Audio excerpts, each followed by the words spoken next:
नमस्कार.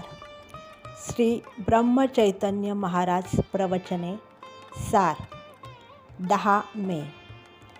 देह मनाने व्हावे रामार्पण. भगवंताची उपासना दूर करी सर्व यातना. चित्ताची स्थिरता भगवंताच्या उपासनेत निश्चिंतता. मी रामाचा, रामा तू माझा, अखंड असावा हव्यास. जे जे होणार ते होतच जाते, ते भगवंताच्या इच्छेने घडते. ऐसे आणणे मना, याचे नाव उपासना.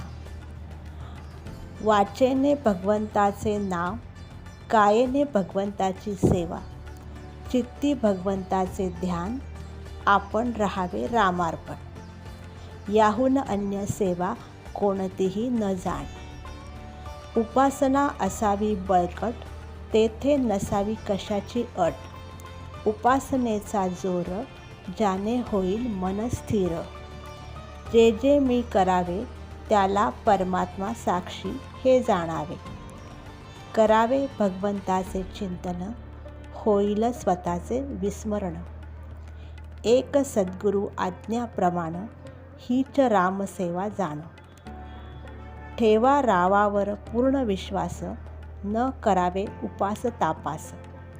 उपासनेत राहावे आपण, हेची रामाचे सानिध्य जाण. जेथे परमार्थाची सत्ता, तेथे न चाले कोणाचे सर्वता.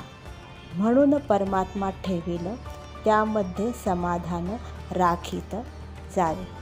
धन्यवाद.